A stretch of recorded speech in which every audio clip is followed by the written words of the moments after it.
Voilà, alors cette table ronde est dédiée à la question de la santé environnementale. Donc la santé environnementale, en fait, c'est la question de l'impact de l'environnement sur le bien-être, la santé, sur la santé immédiate, la santé moyen terme et la santé long terme. Il faut savoir que le jeune enfant, puisqu'on est avec pour les professionnels de la petite enfance, le jeune enfant est ce qu'on appelle en toxicologie une fenêtre de susceptibilité, une fenêtre de sensibilité, parce qu'il n'a pas fini de développer tout ce qui va lui permettre de s'adapter au monde, y compris chimique qu'on lui offre.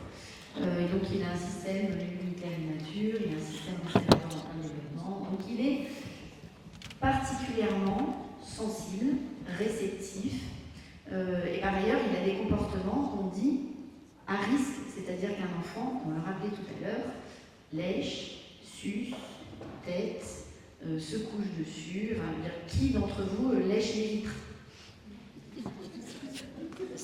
Voilà. Pour autant, ici on a bien vu, tous les pros ont vu l'enfant qui lèche la vitre, et donc on peut se dire, ah c'est pas grave, la vitre, si, parce qu'on est sur la vitre, c'est très important, parce que toute trace qui va rester sur la vitre est importante. Donc la santé environnementale, c'est la qualité de l'air, on va en parler, l'alimentation, les contenants, les jouets, tout ce qui est sur les surfaces, tous les produits qu'on utilise pour désodoriser, pour nettoyer, les produits qu'on met sur la peau de l'enfant, les matières qu'on met sur la peau de l'enfant. Voilà. Et en fait, historiquement, on a créé tous ces produits magiques, je mets des guillemets, pour protéger l'enfant d'un étranger qui serait souvent micro-organisme et un grand étranger qui s'appelle le monde extérieur. Et donc on a créé ce que j'appelle des sarcophages toxiques, parce qu'on a mis les enfants à l'intérieur pour bien les protéger finalement, de mon point de vue, on les intoxique. Voilà. Donc j'ai la joie d'accueillir aujourd'hui, je viens de... Tiens le micro. Donc aujourd'hui, ah ben non, il marche pas. Donc aujourd'hui, j'ai la joie d'accueillir 3 personnes qui sont très engagées sur ces questions. Donc le docteur Pfister. Voilà, donc on a choisi de se présenter nous-mêmes. On se connaît. Voilà, donc moi je suis donc docteur Pfister, je suis endocrinologue de formation. J'ai fait beaucoup de PMA, donc médecine de la reproduction. Je travaille dans une maternité où je m'occupe de la transition écologique. Et j'ai passé un diplôme de médecine environnementale, parce qu'en médecine, comme on le disait tout à l'heure, si vous ne voulez pas être formé, vous ne l'êtes pas. Et on a un DU spécial. Voilà. Et puis je suis membre d'une association qui s'appelle l'ASEF. On vous a mis des petits livrets là-bas. C'est l'association Santé Environnement France, qui s'investit énormément pour la médecine environnementale, pour les enfants, les adultes, etc. Et on publie des petits livrets. Vous pouvez les avoir là-bas et vous pouvez aussi les avoir directement en les téléchargeant. Vous avez le bioménage, le biocosmétique, le bio-bébé, bio-femme enceinte, etc. Et ça peut être intéressant. Et puis vous pouvez aussi, en tant que paramédicaux, participer à notre association. Voilà, merci beaucoup.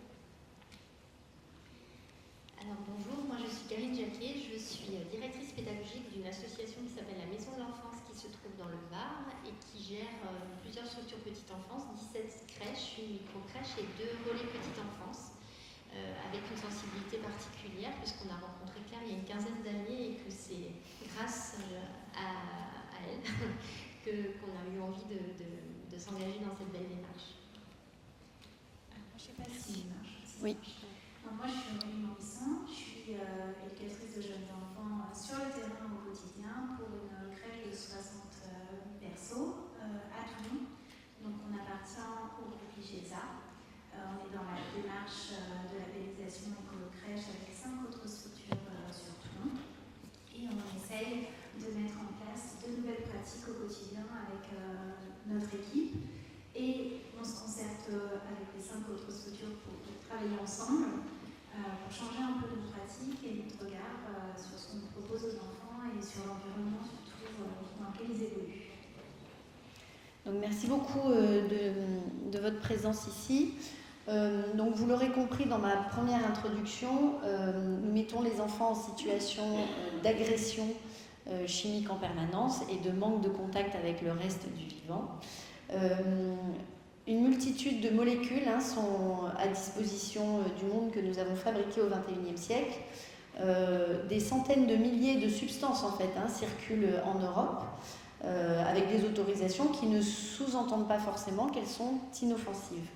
Docteur Pfister, vous vouliez faire un focus sur une famille de ces molécules qui peuvent avoir un impact sur la santé, que sont les perturbateurs endocriniens, puisque en tant qu'endocrinologue, vous êtes particulièrement experte et sensible à cette question des perturbateurs endocriniens. Je vous laisse faire un focus sur un peu de pédagogie sur les perturbateurs endocriniens. Merci. Voilà. Donc d'abord, vous dire que je suis très sensible à tout ce que vous faites tous là dans le monde de l'enfance. Moi, je suis médecin de l'adulte, effectivement, mais ce que j'aurais voulu simplement vous faire un petit rappel sur les perturbateurs endocriniens pour que vous compreniez comme tout ce que vous faites, c'est merveilleux. Voilà, les perturbateurs, on vous l'a dit, il y a des milliers de substances qui se promènent là dans votre environnement. Et qu'est-ce qu'on appelle un perturbateur endocrinien? Vous savez que dans notre corps, nous avons des hormones, on repart du départ, peut-être vous savez déjà tout ça, mais j'essaie de repartir des bases pour qu'on comprenne bien les conséquences de tous ces produits. Et donc, les hormones, elles agissent sur un récepteur, c'est une petite clé. Et les perturbateurs endocriniens, ce sont des hormones, des produits chimiques, il y en a plus de 906, c'est déjà répertorié par là. Et donc, ils vont modifier la petite clé qui va permettre d'agir sur les hormones. Soit ça bloque, soit ça augmente, soit ça neutralise complètement. Or, nos hormones, vous les connaissez, nous avons l'insuline, c'est le problème du diabète, de l'obésité, la thyroïde, c'est le problème du développement cérébral des enfants, c'est le problème des ovaires avec les pubertés précoces qu'on retrouve chez les enfants, etc. Donc la difficulté de ces perturbateurs endocriniens, c'est que ce n'est pas des molécules comme les autres, c'est-à-dire qu'avant, on donnait un produit, on le quantifiait, et selon la dose, c'était un poison, ça ne l'était pas. Aujourd'hui, les perturbateurs endocriniens, on ne peut pas les doser. Il y a des polluants organiques persistants, il y en a qui sont de courte durée, et surtout, il faut un effet cocktail. Donc c'est difficile, par exemple, dans la question de quel est le rôle des pesticides sur l'enfant, c'est sûr qu'on va déterminer certaines choses, mais qu'il y a une globalité des choses qui sont difficiles.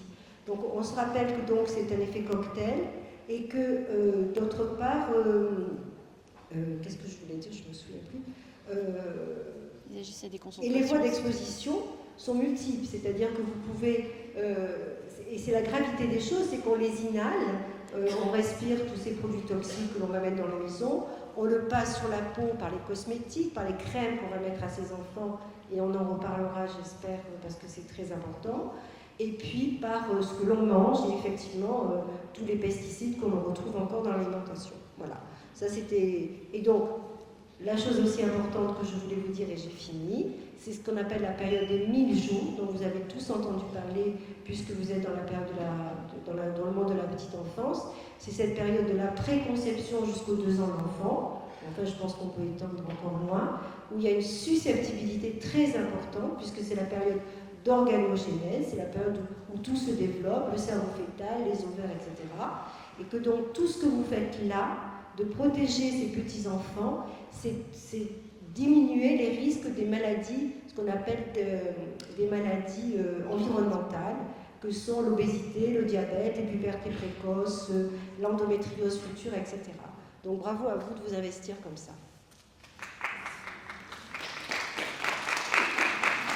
Merci beaucoup pour cet éclairage sur ces substances particulières.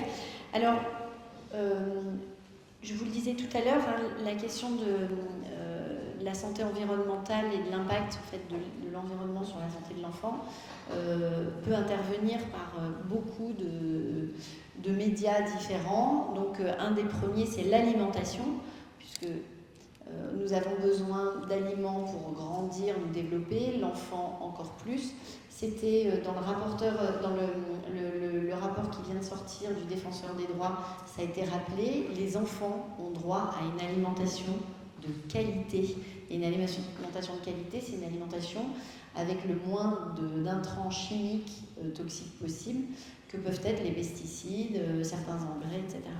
Est-ce que, mesdames, vous avez des exemples à donner? Peut-être, alors, il y a les risques. Est-ce que vous voulez dire quelque chose de particulier sur les pesticides? Oui, si vous donnez la parole, je finirai jamais. Bien sûr. C'est terrible. Eh ben, les pesticides, c'est redoutable. Hein. Vous connaissez tous ces engrais chimiques qu'on a utilisés, qu'on n'utilisait pas avant. C'est les organophosphorés, les organochlorés, etc. Et ça a un terrible effet sur le cerveau, en particulier le développement des neurones, la plasticité. Et donc, on a une gravité des pesticides sur le développement neuropsychique de l'enfant, sur l'apparition de tous ces syndromes du spectre autistique que vous connaissez, hein, tous ces 10 machins là, qui sont en train d'apparaître. Et donc, protéger nos enfants des pesticides, c'est très important. Donc, je vais laisser la parole pour voir ce qu'on peut faire pour les protéger. Voilà. Donc, Karine, dans vos établissements, vous avez une action en direction, sur la question de l'alimentation, notamment avec des repas, donc la question des ingrédients, mais aussi des contenants, je crois. Est-ce que vous pouvez nous expliquer ce que vous avez réussi à mettre en place? Oui, en fait, c'est une question à laquelle on a été très sensible depuis des années et en fait qu'on travaille au long cours, hein, puisque c'est quelque chose, comme on le disait en aparté, à quoi on est nombreux à être sensible et sur lequel on a très peu d'informations, somme toute, sur les moyens de pression ou d'engagement. Donc, sur notre territoire, en tout cas, c'était de se dire comment on peut être peut-être plus vertueux en ayant un cahier des charges pour les marchés des repas très exigeant pour les tout petits. Donc dans notre cas, c'est travailler avec un traiteur local qui a des exigences très particulières pour le tout petit, qui travaille aussi pour des écoles qui n'ont peut-être pas les mêmes exigences. Mais en tout cas, nous, on est depuis plusieurs années sur 4 repas bio par semaine. Alors pas de 5e bio parce qu'il ne peut pas être tout bio, donc il ne peut pas être appelé tel quel. Mais en tout cas, ce n'est pas le repas sacrifié de la semaine.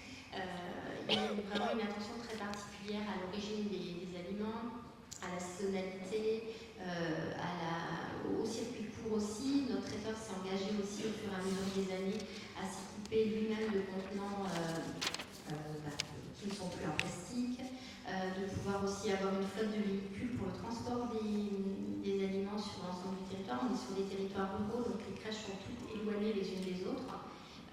Et donc il a un équipement de véhicules électriques depuis plusieurs années. Donc voilà, c'est des éléments sur lesquels nous, on essaye à notre échelle d'être sensible et d'avoir aussi un retour sur les volontés des familles, sur le besoin aussi et les retours que nous font les familles par rapport à les premiers commentaires, encore il y a 10 ans en arrière, de me dire oh là là, c'est pas très varié ce que vous donnez à manger. Ben oui, mais voilà pourquoi, et de pouvoir aussi mobiliser un engagement et une vraie discussion aussi sur le pourquoi on va sur cette voie-là.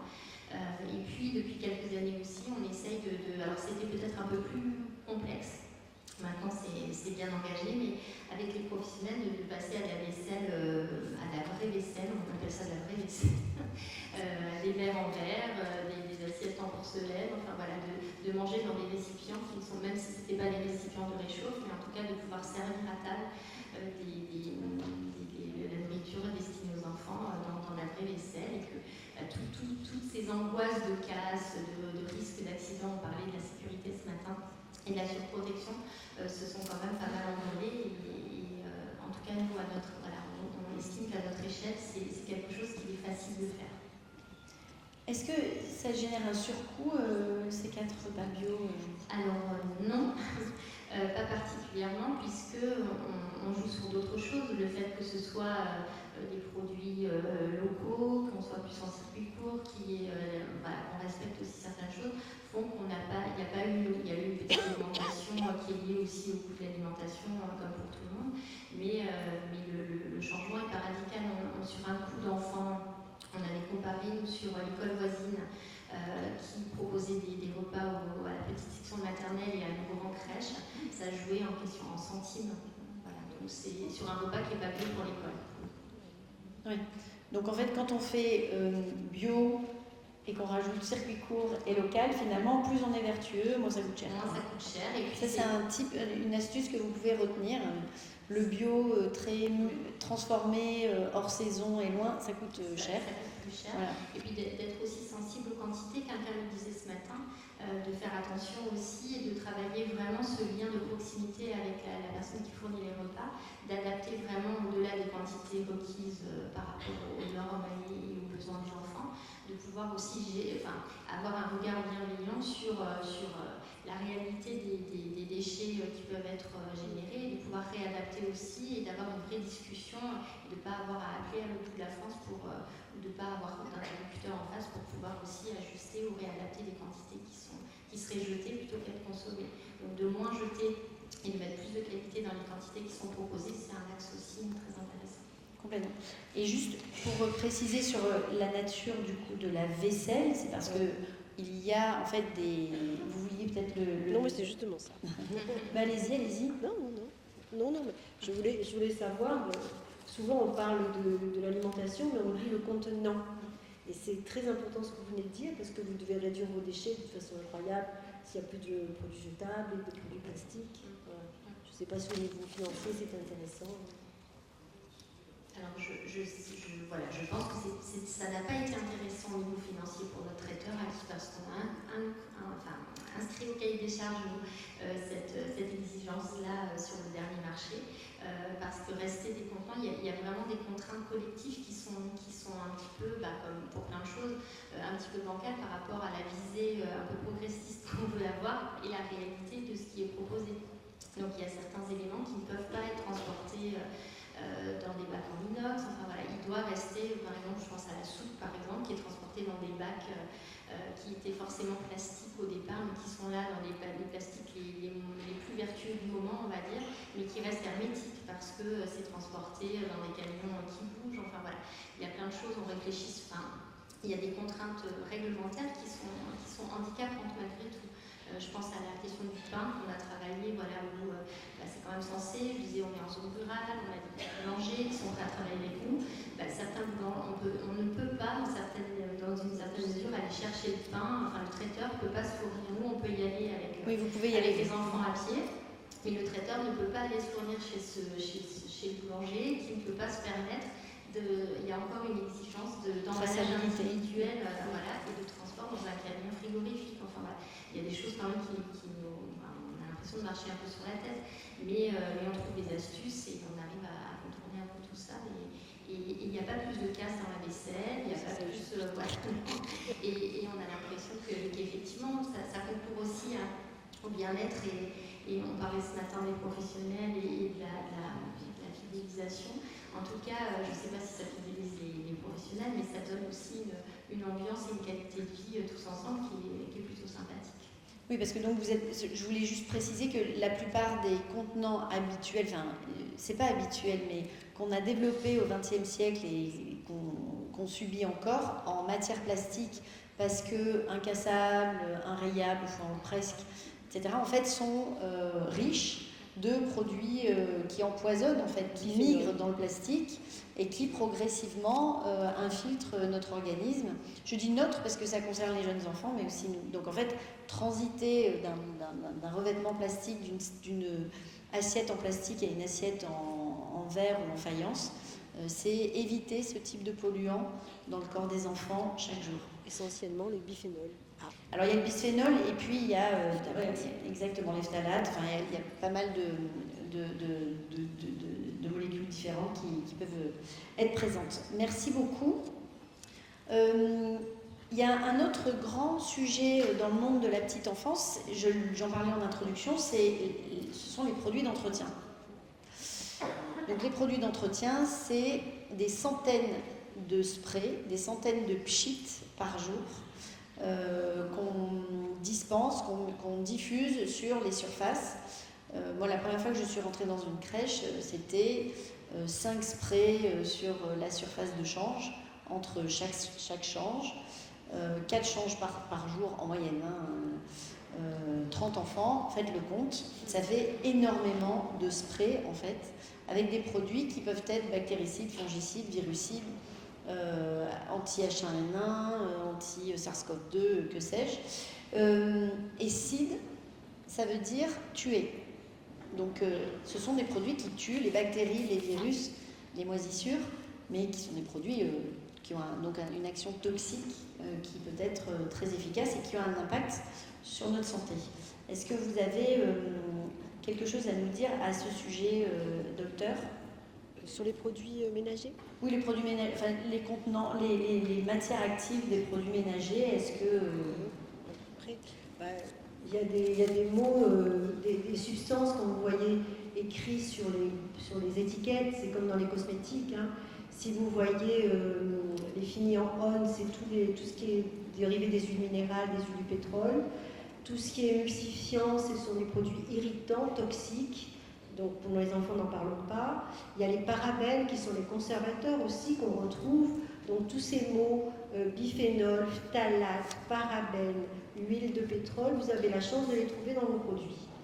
Et je me permets juste une aparté parce qu'avant de venir vous parler, je voulais m'assurer de ce que je disais était bien appuyé. J'ai appelé le professeur Tarenko qui s'occupe de l'hygiène hospitalière. Et je lui ai dit, écoute, est-ce qu'il faut désinfecter les crèches? Voilà. Et la réponse est non. On ne désinfecte pas les crèches, on ne désinfecte pas ces maisons. De toute façon, il faut savoir que lorsqu'on utilise un produit désinfectant, la désinfection dure 2 heures. Donc toutes les 2 heures, il faudrait repasser comme disait notre ami, votre spray, etc. Donc l'idée, c'est d'utiliser des produits non toxiques pour vos enfants et de ne pas désinfecter en dehors des périodes d'épidémie, bien entendu. Merci. Alors, pour nourrir ce que vous disiez, on a fait une étude il y a quelques années déjà, 169 substances chimiques différentes nous avions identifiées dans les crèches qu'on suivait. Parmi celles-ci, des substances mutagènes, cancérogènes probables, évidemment des perturbateurs endocriniens, et puis des molécules irritantes pour les voies respiratoires, pour la peau, voilà, et très dangereuses aussi pour l'environnement, bien évidemment. Alors maintenant qu'on a mis ce tableau en place, figurez-vous qu'il existe des solutions. Donc le docteur Tarenko, avec lequel on travaille aussi, défend le fait qu'il faut peut-être lever la pression sur la question de la désinfection et nettoyer suffit très largement.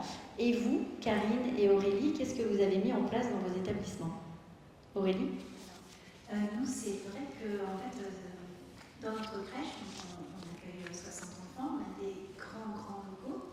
Et je crois que la personne la plus fine et la plus tonique est l'agent d'entretien Sylvie, qu'on croise partout tout le temps, qui désinfecte tout le temps. Et je la croise toute la journée. Et en fait, quand on a commencé à suivre la formation avec la Belle-Vie, on a eu la chance d'être un peu sensibilisé à cette question. Et quand on est revenu, on s'est dit, il faut absolument qu'on rencontre toute l'équipe ménage et qu'on refasse un point. Sur les zones qu'on nettoie et qu'on désinfecte. Et de voir un petit peu si on peut espacer les fréquences. Parce qu'en fait, on nettoie trop. Et je pense qu'effectivement, la période Covid n'a pas aidé du tout dans toutes nos structures. Mais qu'on a aussi cet hygiénisme qui a été mis en place.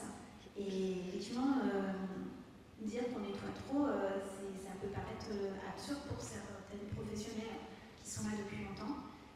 Parce que c'est tellement ancré dans nos gestes quotidiens. Et du coup, on a revu un peu toutes les zones qui étaient nettoyées et on s'est dit qu'il y avait des endroits qui étaient moins fréquentés que d'autres. Et donc, on a espacé et on fait aussi des économies en faisant ça. Et ça a permis de mener une réflexion là où il n'y en avait plus depuis très longtemps. Et auprès des professionnels, quand on échangeait, on a eu des débats. Pas houleux, mais disons qu'en fait il y avait des pratiques différentes, on avait des équipes qui à chaque... Et effectivement, dire qu'on nettoie trop, ça peut paraître absurde pour certaines professionnels qui sont là depuis longtemps, parce que c'est tellement ancré dans nos gestes quotidiens. Et du coup, on a revu un peu toutes les zones qui étaient nettoyées, et on s'est dit qu'il y avait des endroits qui étaient moins fréquentés que d'autres. Et donc, on a espacé, et on fait aussi aussi des économies en faisant ça.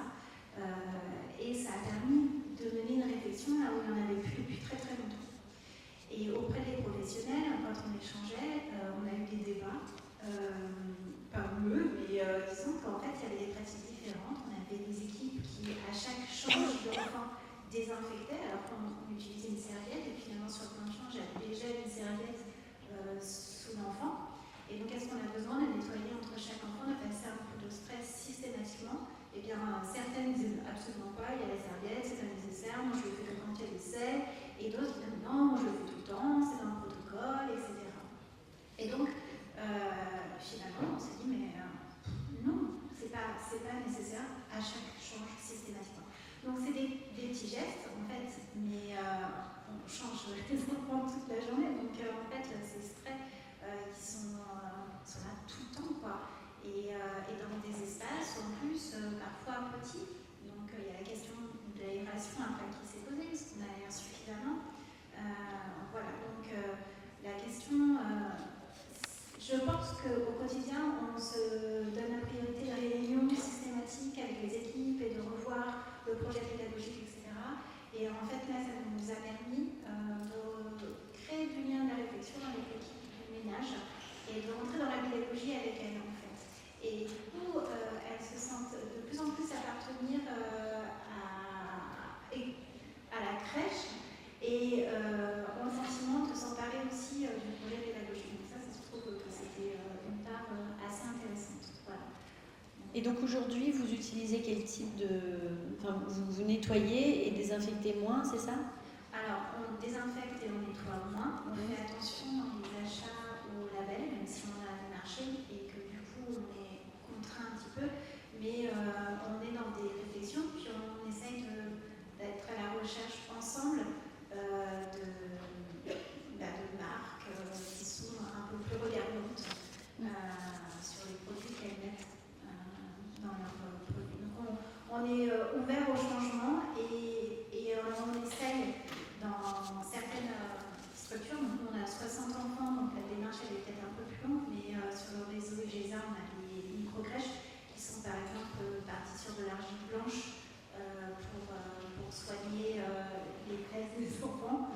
Très concrètement, nous, pour l'instant, on essaye de l'amener aux équipes, mais c'est pas encore, elles ne sont pas encore saisies, mais voilà, c'est vrai que la question de la taille de chacune de nos structures fait qu'on a plus ou moins de contraintes, c'est plus ou moins long pour mener des actions, mais en tout cas, on mène une réflexion toute commune sur ce qu'on achète aujourd'hui.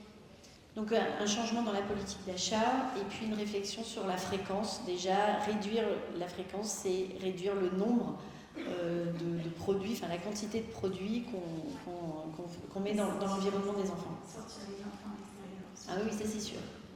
Et donc, Karine, qu'est-ce que vous avez mis en place, vous, dans votre établissement? Alors vous, je sais que le combat, parce que c'est un peu un combat, date de longue date, c'est ça?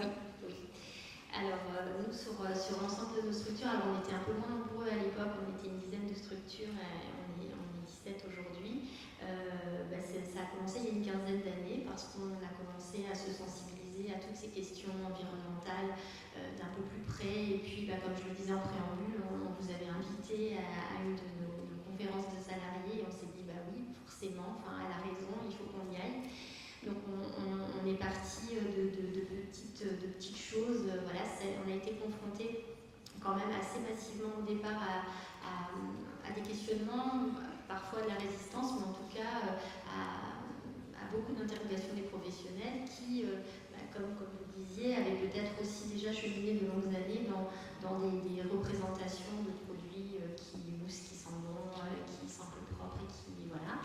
Donc on y a été doucement mais pas trop. Donc on a commencé par se dire par quoi on va commencer. Il nous semblait indispensable de penser à la question puisqu'on entretient le linge, enfin les serviettes, les bavoirs, les pommes toilettes, comme beaucoup de structures. En tout cas de se dire à partir d'aujourd'hui on va fabriquer notre lessive et ce sera du savon, des paillettes de savon, et voilà. Là, on a eu toute une vague longue de c'est pas propre, ça sent pas bon, c'est voilà. Donc ça s'est passé très vite, puisqu'on s'est rendu compte qu'au final, écouté un petit peu tous ces retours qui nous revenaient en masse. Et puis, on s'est attaqué aussi en parallèle à la question du nettoyage et de la désinfection, voilà, de ces fameux plans change.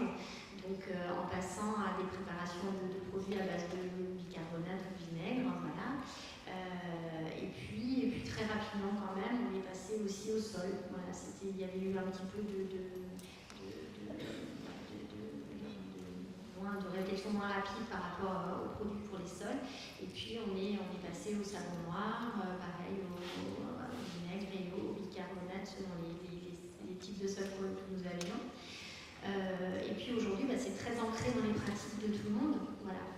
On ne reviendrait plus en arrière. Voilà, celles qui questionnaient ne questionnent plus.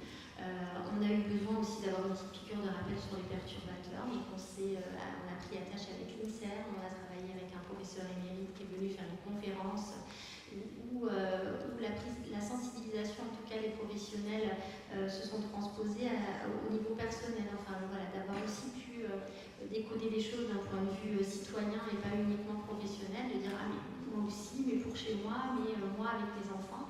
Et du coup, cette dynamique s'est vraiment bien engagée. Donc ça fait plusieurs années maintenant, effectivement, qu'on utilise ces produits-là. Et aujourd'hui, qu'on en vient à... on a engagé nos 17 structures, enfin nos 19 même, puisque les 2 RPE sont engagés aussi, et qu'on est en cours de labellisation. Cette éthique, ou en tout cas cette bonne conscience nous suffisait jusqu'alors, mais vous parliez d'aspect militant, donc au-delà de la qualité de l'accompagnement et de la plus-value d'un accompagnement, parce que tout est perfectible et on le voit bien au travers de l'accompagnement de la belle vie, on a plein de nouvelles astuces, la notion de réseau qui est engageante, enfin, voilà, qui est un vrai plus, mais on a aussi, on avait besoin d'avoir un label qui ait du sens, voilà, dans lequel on y mettait du sens et dans lequel voilà, on pouvait s'engager pleinement. Pour pouvoir asseoir une légitimité à nos pratiques. Et ça, c'est quand même quelque chose qui nous questionne encore beaucoup, parce qu'aujourd'hui, sans être à charge, on en a parlé ce matin, aujourd'hui, systématiquement, nos visites PMI nous rétorquent dans des gros rapports que nous n'avons pas, elles n'ont pas validé les protocoles de nos produits faits maison. On nous rappelle qu'en cas d'épidémie, il faut désinfecter. Alors, on a un protocole épidémique tout à fait classique, avec un vrai gros vilain produit qui fait tout ce que vous avez dit et qui est écolabellisé malgré tout. On va essayer de trouver, voilà.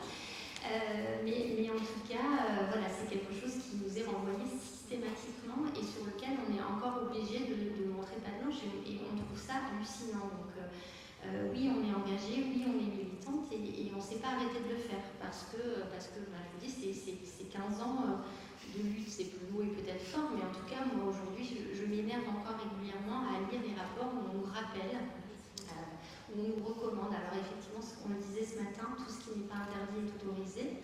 Donc après s'être beaucoup agacé, maintenant on fait le canard et on dit ok, et on répond à chaque fois que nous sommes en cours de labellisation.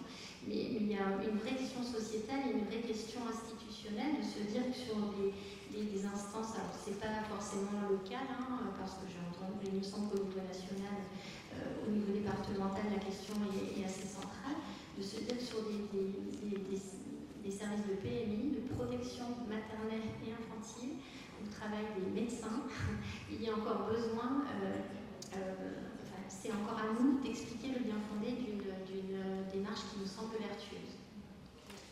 Oui, bon, donc les PMI, il n'y a toujours personne de la PMI. Encore moins ce matin pour là-dessous. Non, parce que c'est vraiment département dépendant, c'est vraiment personne dépendant.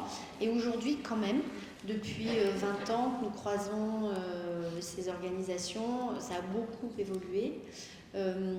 Pour vous dire, par exemple, que la Direction générale de la cohésion sociale, qui définit le cadre de fonctionnement des PMI et donc la réglementation qui est applicable en crèche, notamment pour les protocoles Covid, puisque c'est encore frais chez nous tous, on se souvient tous de ces protocoles.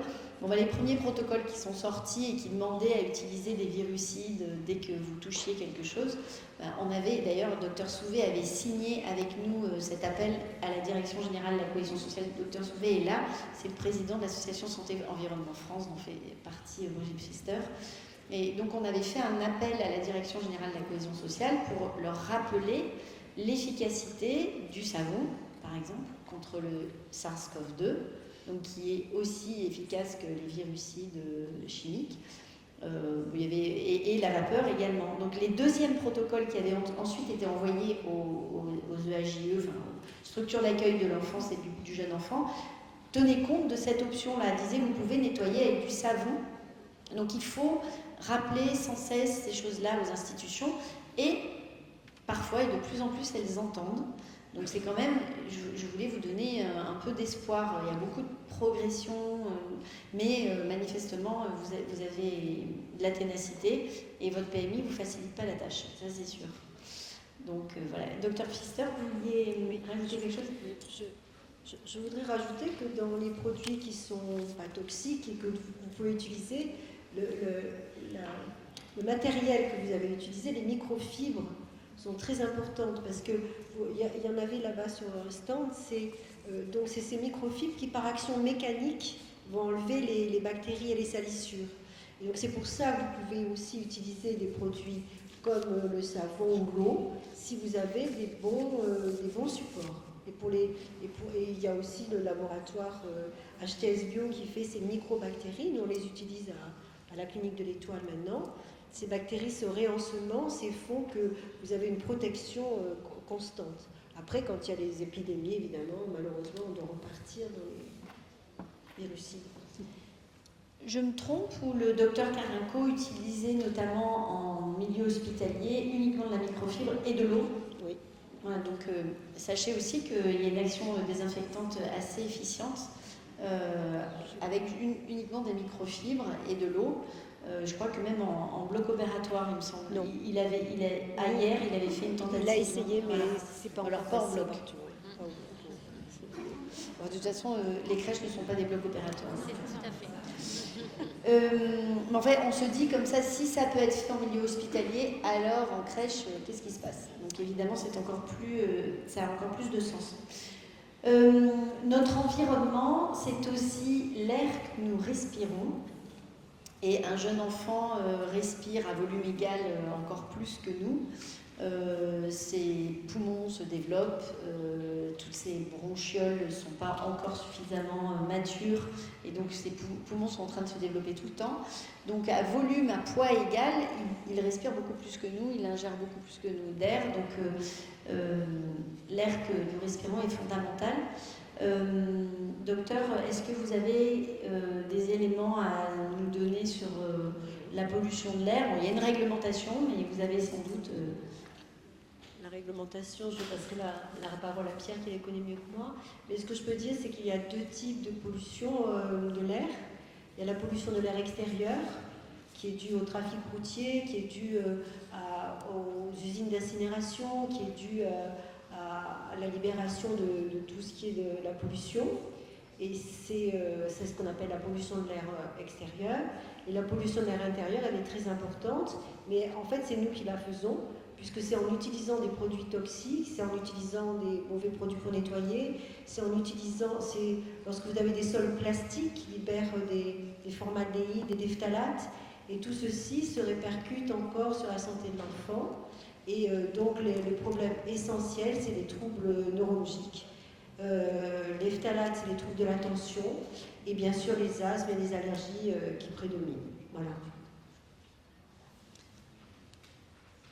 Merci. C'est vrai qu'il y a une recrudescence de bronchiolite aussi, avec une augmentation, et l'hiver dernier était un hiver catastrophique, avec beaucoup plus d'asthme et beaucoup plus de bronchiolite qu'on en trouvait avant, et essentiellement en lien avec la pollution de l'air intérieur. Alors, Aurélie, Karine, qu'est-ce que vous mettez en place, vous, par rapport à la qualité de l'air? Je crois que vous m'avez dit... vous aérez, mais aussi les enfants passent pas mal de temps dehors. Alors, c'est vrai que nous, tout de suite, effectivement, il y a des axes sur lesquels on peut travailler, des axes sur lesquels on ne peut pas travailler. Nous, chez l'IGESA, par exemple, la question de l'alimentation, c'était compliqué parce que c'est un marché et que ça prend du temps. Donc, en fait, quand on s'est mis sur le projet de la réalisation avec les équipes, on est tout de suite parti sur l'idée de qu'est-ce qu'on fait pour sortir à l'extérieur avec les enfants.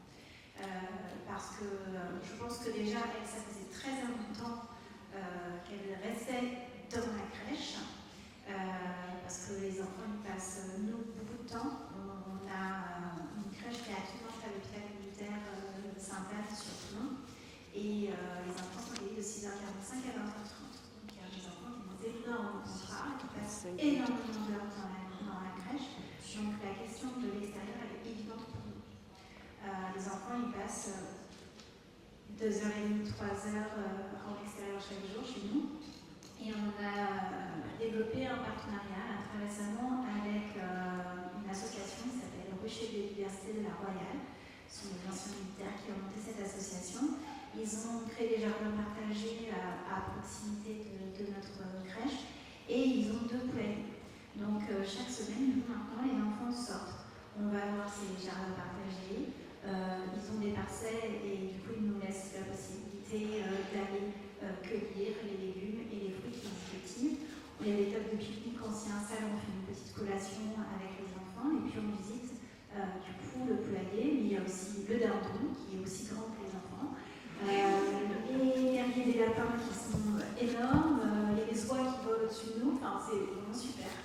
Et les professeurs sont ravis parce que ça remet de la simplicité dans tous nos actes en fait, parce qu'il y a tellement de protocoles aujourd'hui que quand on leur dit on va sortir, on va au jardin, elles sont juste trop contentes.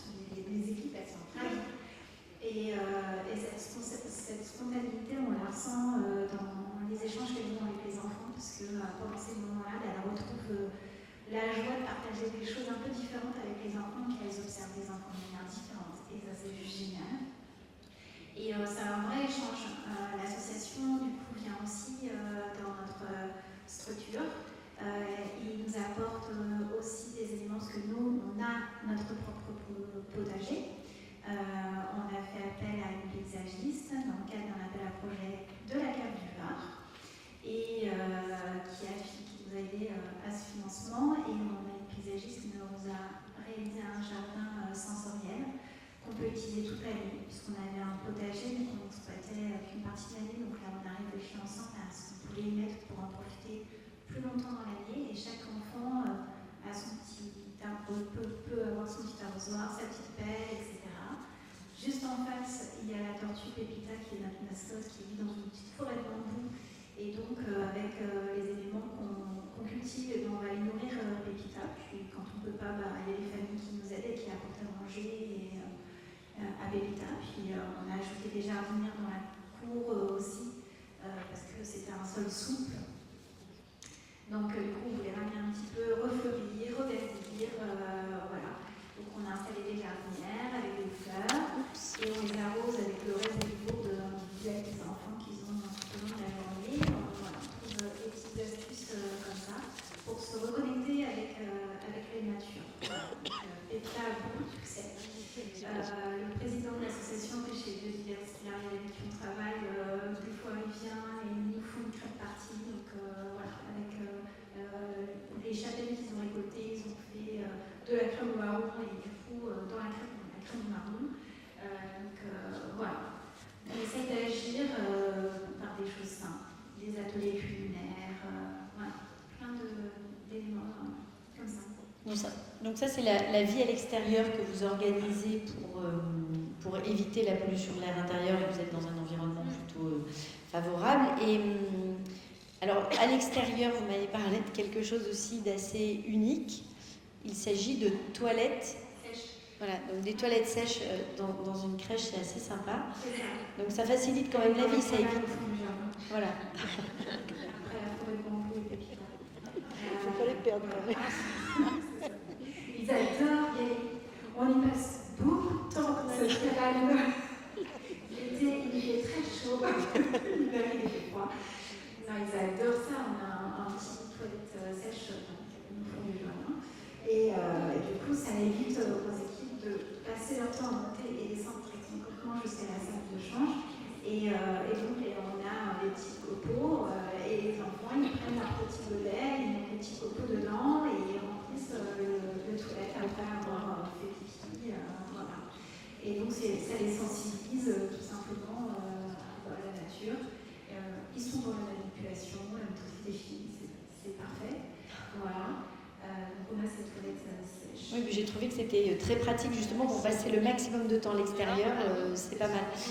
Comme autre pratique, vous m'aviez également parlé de meubles de seconde main, parce que sachez qu'en termes de pollution de l'air intérieur, le mobilier est une très bonne source de polluants intérieurs, notamment dans les cols, vernis, peinture du mobilier. Donc on dit souvent qu'il faut, quand on reçoit quoi que ce soit de neuf à la maison ou ailleurs, qu'il faut aérer le plus possible le nouvel objet. Vous, c'est ce que vous faites pour les meubles? Maintenant, c'est ce qu'on fait. Parce que du coup, donc vous les aérez quand vous...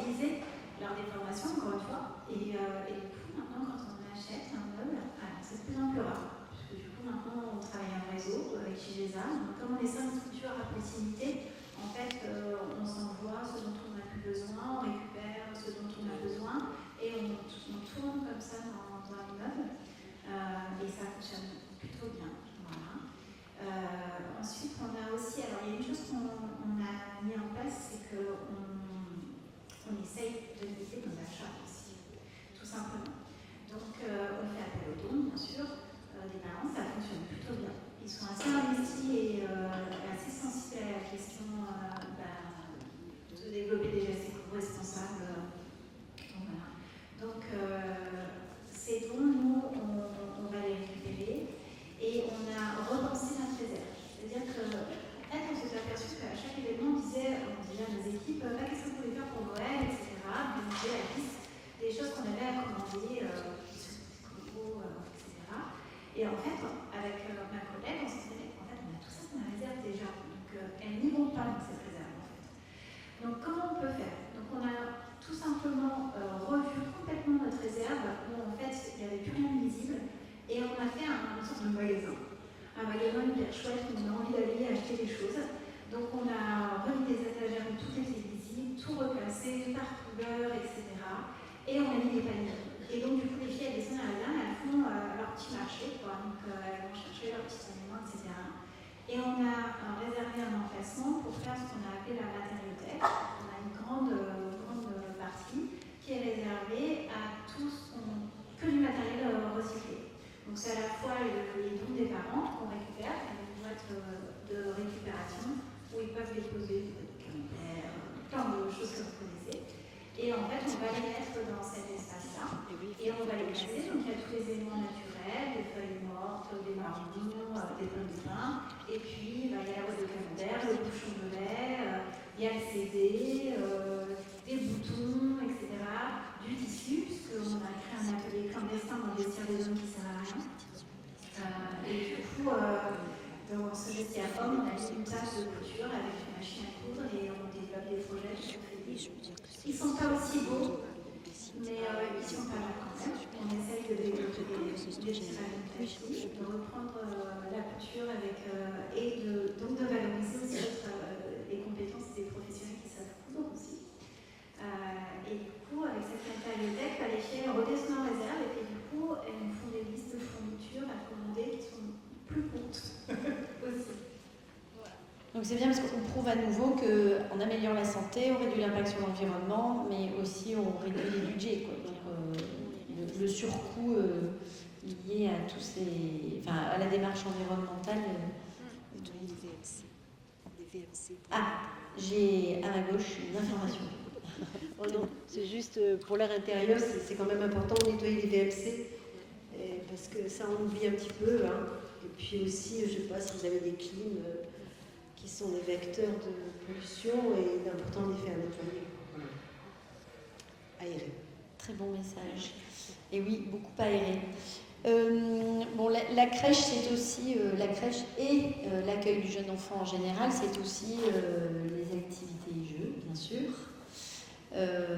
Et figurez-vous que aussi dans ces matières qu'on utilise et qu'on a beaucoup développées jusque maintenant, il y a des substances, même si elles sont normées, même si les produits sont validés normes françaises, ils peuvent contenir des substances qui présentent un danger pour la santé des enfants.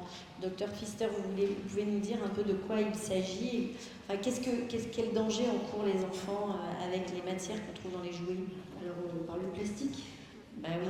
Le plastique, il faut savoir qu'il y a des études qui montrent que dans le liquide amniotique de la femme enceinte, Il faut savoir que le placenta n'est pas du tout un filtre et qu'on retrouve tous les pesticides que l'on inhale et des microplastiques partout. Et ça, c'est dramatique.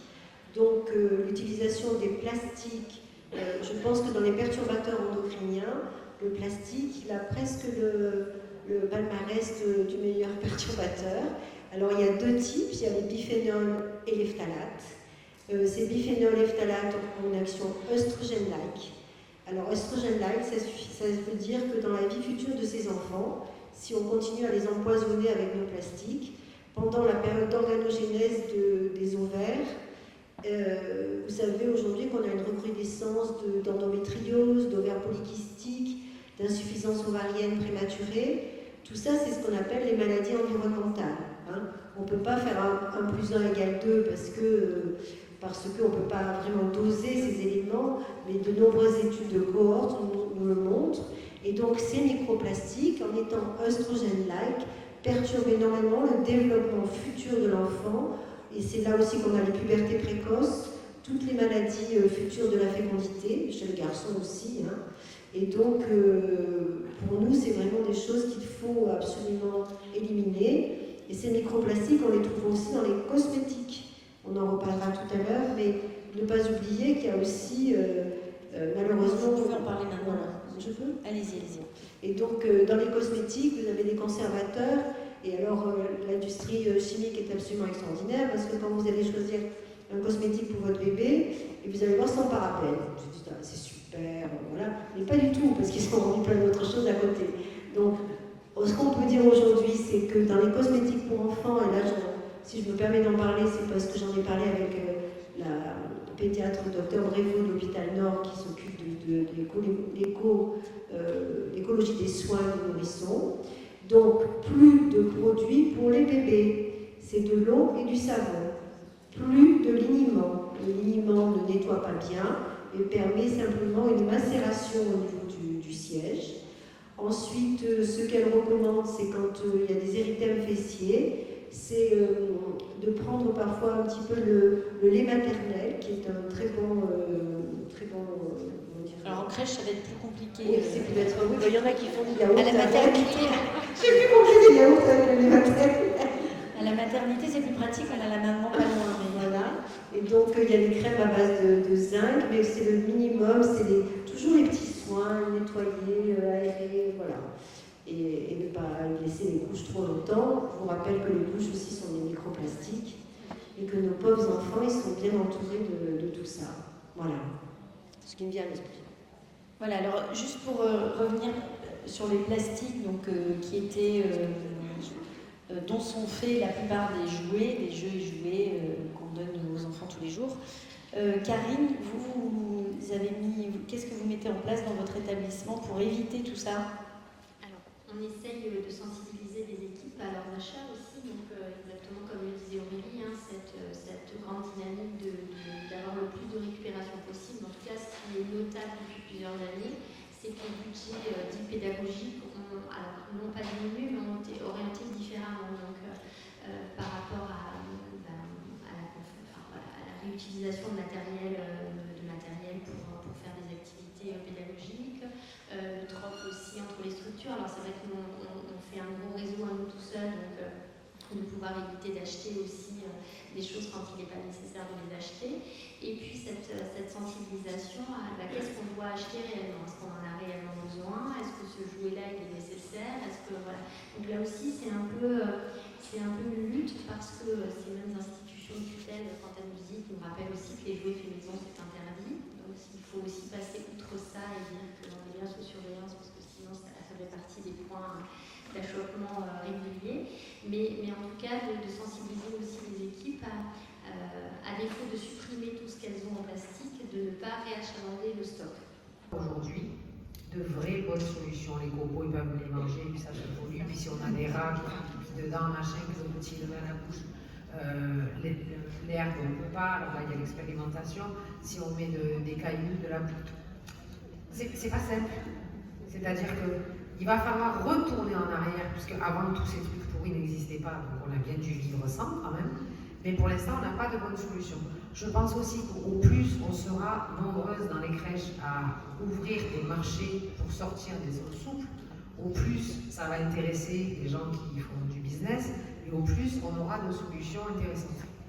Donc c'est en ça aussi qu'au plus on cherchera. Mais vous dire aujourd'hui qu'il y a des bonnes solutions, que ce soit pour les cours d'école ou pour les crèches, on n'a pas de choses très satisfaisantes.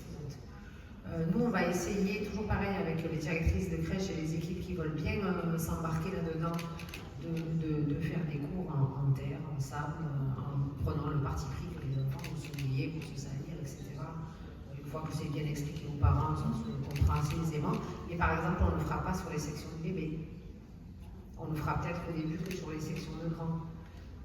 Voilà. Et c'est un peu pour tout comme ça. Et sur le souple dans les sections, c'est pareil. C'est sûr, quand on tombe, c'est mieux que dans le carrelage. Mais enfin, quelle est la colle qui est dessous? Donc c'est vachement compliqué. Parce que ce qu'on a aujourd'hui, c'est pas bon pour tous les sujets qu'on aborde aujourd'hui, mais qui intéressent une petite minorité de gens. Mais par contre, c'est très bon pour ce qui intéresse beaucoup de gens, c'est-à-dire les enfants sont en sécurité sur ce qui se voit. Le perturbateur endocrinien, mais on ne le voit pas. Les maladies que ça engendre. Alors c'est sûr, il y a de plus en plus, cycle maternel, je le sais, de plus d'enfants qui ont des TND, de plus en plus d'enfants qui sont hyperactifs, de plus en plus d'enfants qui ont des troubles de l'attention, mais pour l'instant, on ne se demande pas pourquoi. Je voulais juste dire ça, c'est-à-dire que ça ne va pas être simple, ça ne va pas se faire tout de suite, mais je crois que ce n'est pas pour ça qu'on doit faire l'économie, de ne pas cranter, de ne pas commencer, de ne pas continuer à le faire petit. Personne, c'est comme dans tout, on n'a pas de baguette magique, mais on y va doucement, on avance et puis on continue de faire des journées comme aujourd'hui, un peu de partout. Et puis c'est la théorie du petit pas et je crois que c'est la meilleure des théories. Merci beaucoup. C'est vrai que cette pratique de dire on ne peut pas faire avec tous, donc on fait avec une section, c'est comme les couches lavables, c'est comme à chaque fois qu'on veut tester quelque chose, on peut le faire petit bout par petit bout, crèche par crèche, asthmate par asthmate. Mais on a oublié en fait d'utiliser notre sens critique et on a oublié aussi de réfléchir un peu en dehors de la boîte, en fait, c'est ce que je disais tout à l'heure. Donc, moi, ce que je trouve vraiment le plus intéressant dans tout ce qu'on fait ici, je trouve, moi, ce qui me motive à prendre mon bâton de pèlerin depuis Pablo a 25 ans, donc ça fait donc 25 ans que j'essaye. Karine qui est là me dit « Ah mais oui, mais vous étiez venue il y a 15 ans ». Je dis « Ah bah super, je m'en souvenais pas, mais donc manifestement. » Mais ce qui me motive, c'est que donc de s'empouvoirer, de récupérer de la connaissance, de récupérer du pouvoir de décision, de récupérer du sens critique et de récupérer de l'échange et de la nuance et de la complexité. Voilà. Et donc et je trouve que notre monde souffre de l'absence de vouloir simplifier, de dire ok, mais taisez-vous, obéissez, faites ceci. Non, c'est pas si simple. Parce que mon établissement ici n'est pas du tout le même que celui du quartier voisin, n'est pas du... Donc c'est pour ça que nous, on prône une méthode d'appropriation, d'échange, de co-construction. Alors oui, ça prend du temps, non, il n'y a pas de recette magique. Et puis des fois, on entend les gens dire « Ah oui, finalement, c'est que ça ». Oui, c'est que ça, mais si vous saviez les effets que ça a sur la santé, que ça a sur le bien-être, que ça a sur les écosystèmes, que ça a sur notre capacité à rester sur cette planète, c'est incroyable. Donc moi j'aime beaucoup cette intervention, Sophie. Il y avait d'autres questions, hein.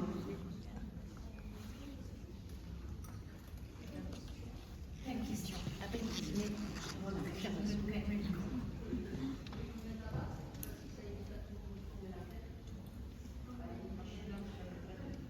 Non, je vais faire un peu comme Rachida, mais je trouve que c'est pas mal.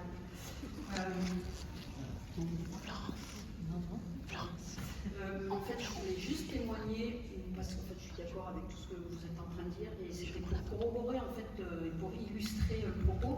Moi, je travaille dans le Haut-Verdon, je ne sais pas si vous voyez où c'est, mais en fait, il est en train de neiger, là, et on pourrait penser que, du coup, étant donné qu'on est dans un environnement, a priori, pas trop pollué, voilà, c'est top pour la santé des enfants. Et en fait, on est confronté à la même chose que vous, c'est-à-dire qu'on peut se retrouver. Alors, j'ai été directrice de crèche, je viens de l'éducation spécialisée, complètement passionnée par la petite enfance et tout ce qui est nécessaire, donc depuis le tout début jusqu'à tout ce qui va se passer.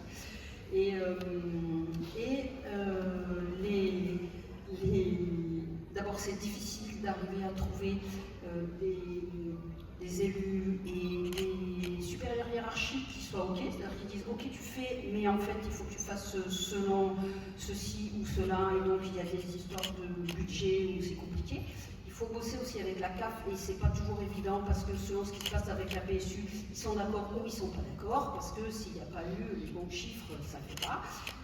Ensuite, il faut arriver à convaincre éventuellement, alors convaincre justement c'est pas le mot, mais discuter avec les équipes pour voir si elles sont OK pour s'ouvrir sur ce qu'il en est, parce que nous là, la route elle est fermée, hein, c'est-à-dire que quand vous arrivez dans mon village, vous allez nulle part ailleurs après, hein, donc vous descendez, mais vous ne pouvez pas aller plus loin.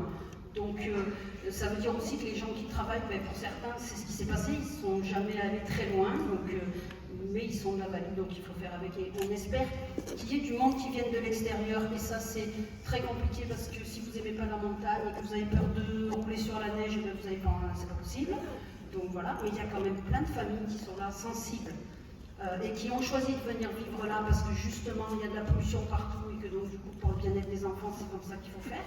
Et donc aujourd'hui je suis chargée de projet pour monter, alors j'ai bossé à la crèche et j'ai fait un peu tout ce que vous avez fait, donc je suis super contente en 5 ans d'avoir fait tout ça, sauf les toilettes sèches parce que nous ils pissaient directement dehors, donc on n'en avait rien à casser les toilettes sèches, voilà, ils baissaient leur froc et ils pissaient dans le jardin, donc c'était très bien comme ça. Et aujourd'hui, ma mission, c'est de monter le projet de la restauration, donc les repas au sein des crèches. Et là, je suis confrontée à des problématiques, donc effectivement, sur tout ce qui est écologie, tout ça, c'est que je ne trouve pas de prestataires qui veuillent bien venir à la montagne pour venir installer, et s'ils viennent, ils ne feront pas le SAV si jamais le four tombe en panne. Donc déjà, voilà, donc c'est une grosse galère, ça fait 9 mois que je bosse là-dessus et que j'arrive pas à trouver de prestataire qui veuille bien venir me mettre des plaques d'inox et des choses comme ça pour répondre quand même un peu aux choses hygiéniques parce qu'on est aussi obligé. Et donc effectivement, je vis des choses très très paradoxales par rapport à ça. Mais je reste convaincue que nous sommes à la base de l'éducation des enfants et que nous formons et que nous aidons les parents et que nous proposons aux enfants une ouverture et une intelligence sur quels vont être les citoyens, qui sont-ils hein, et qu'est-ce qu'on a à leur apporter pour leur dire que y a un monde qui va effectivement plutôt mal, pour pas dire très mal, mais on va garder une porte positive. Et que on a super envie que ça fonctionne et que donc du coup je continue à me lever le matin pour essayer de faire quelque chose. C'est vrai, mais alors c'est absolument dingue comme c'est dans le sud. La dernière fois j'étais au parc avec mes petits-enfants et puis j'entendais une dame qui disait « Ah ouais, moi je dis ça fait toi le fait, la cuisine, la salle de pain, les légumes et tout. » Si je lui dis, je ne vous dis pas, bon, quoi qu'il en soit, je vous le dis, c'est un acide. Voilà, et donc il n'y a pas de raison d'utiliser ça pour les... En plus ça libère des produits qui sont toxiques pour les poumons. C'est un désinfectant, ça ne nettoie pas. C'est un polluant organique de nos rivières. Donc l'eau de Javel, ça devrait être interdit. Et on vous recommande ça. C'est la DDPP en fait qui l'impose. Qui est la DDPP? Qui est le droit? C'est où est-ce que vous travaillez sur le droit de... Dans la Drôme. C'est la direction départementale de la protection. On ne va pas faire bouffer de la javel aux enfants. Franchement, il faut faire à l'eau. Oui, mais ça c'est un recul, c'est incroyable. Après, il n'y a pas d'écrit, c'est toujours pareil, l'information elle n'est pas bien diffusée. Moi je vous parle de Javel, parce que j'ai regardé sur internet, j'essaie de voir et de comprendre, mais il n'y a pas d'information. Non, le problème c'est que c'est pas vraiment opposé, sur quoi on peut s'appuyer pour dire que... Vous avez des études, vous allez sur internet, on peut vous envoyer des éléments là-dessus. Il y a des documents quand même, il y a une publication de l'INRS là-dessus qui parle de l'utilisation de l'eau de Javel et des dérivés toxiques. Sachez que notamment, parce qu'on nettoyait beaucoup les toilettes à l'eau de Javel, mais l'eau de Javel avec l'urine, ça génèrent des chloramines qui sont un gaz très toxique pour les voies respiratoires.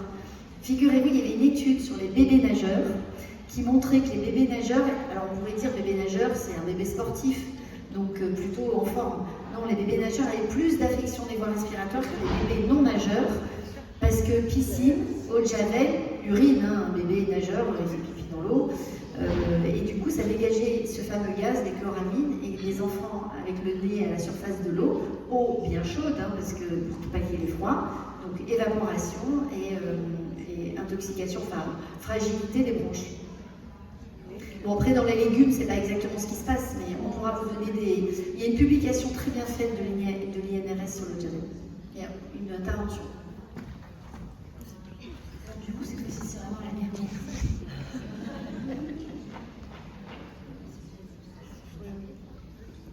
Bonjour, Oriane, éduque de jeunes enfants aussi en crèche. Moi, je me questionne sur les bouteilles en plastique pour les bébés, l'eau, l'utilisation de l'eau pour les bébés jusqu'à quel âge? Et en effet, plastique et de l'eau en bouteille. Et du coup, jusqu'à quel âge? Pourquoi? L'eau du robinet, certes, n'est pas impeccable, mais enfin, voilà, ça soulève cette question. Et en effet, quand on travaille avec la cuisinière qui nous renvoie systématiquement, il faut tout filmer, tout ce qui sort de la cuisine doit être filmé. C'est faux. Voilà. Donc, qu'est-ce qu'on renvoie à ces personnes et où on va chercher l'information? Parce que finalement, de l'information, on en trouve beaucoup et on s'y perd. Oui, parce que plus que de l'information, c'est de la formation qu'il faut faire. Parce que c'est vrai que là, je vais vous envoyer un article, et c'est intéressant, mais il faut que vous ayez des acquis, des compétences pour pouvoir dire à la fameuse cuisinière comment il faut faire et pourquoi.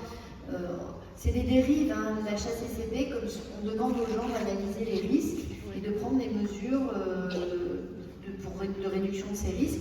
Et donc les formateurs au XXe siècle d'HACCP, ils ont dit alors c'est compliqué de vous faire réfléchir, donc voilà les risques, voilà les solutions.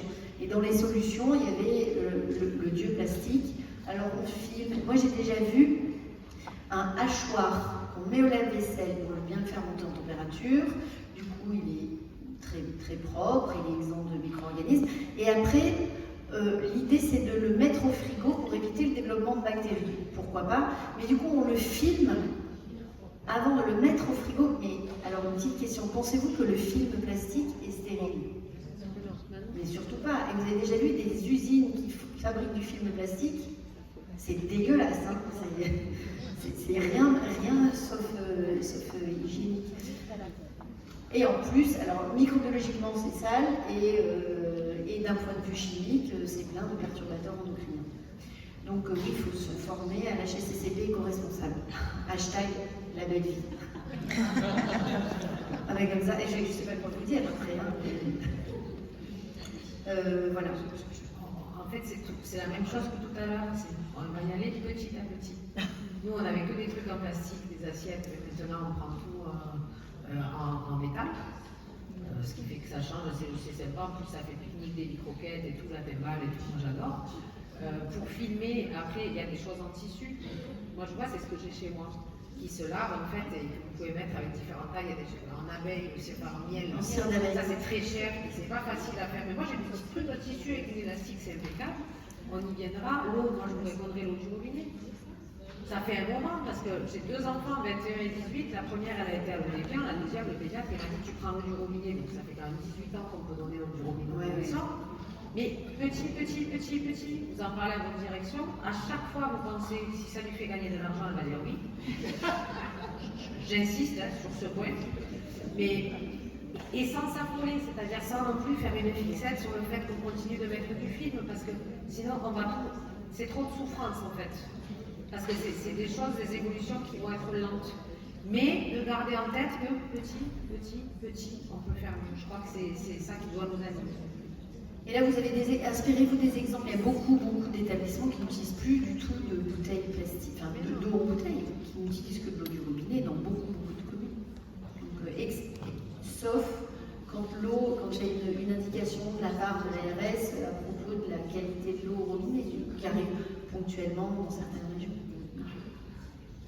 Merci beaucoup, en tout cas, pour votre présence. Merci beaucoup à nos partenaires qui sont ici aujourd'hui. Merci beaucoup à tous nos intervenants. Un immense merci à Sophie Guérard, à la ville de Marseille, qui nous accueille, qui s'engage, qui a du courage. Donc, bravo. Merci à l'équipe de La Belle Vie et en particulier notre chère Florence. Merci à Eva des Pros de la Petite Enfance qui sont nos fées et qui organisent ces rencontres. Voilà, la prochaine, on ne sait pas encore où elle sera. Et j'avais juste un petit message de la part de Catherine qui a dû partir. On vous donne rendez-vous au Printemps de la Petite Enfance qui se passe à Paris bien sûr, mais on y organise avec les pros de la Petite Enfance un concours qui s'appelle les Coccinelles d'or, où on met en valeur les pratiques que font des professionnels de terrain et on y distribue des coccinelles pour valoriser les pratiques exemplaires sur pas mal de thèmes. Donc ce ne sont pas des Oscars, mais c'est pas mal quand même. Donc on vous encourage, on va vous donner vous aurez la communication, l'information là-dessus, mais valorisez ce que vous faites, continuez de nous nourrir. Merci de votre courage et puis à très bientôt. Et avant de terminer, je suis une personne qui a oublié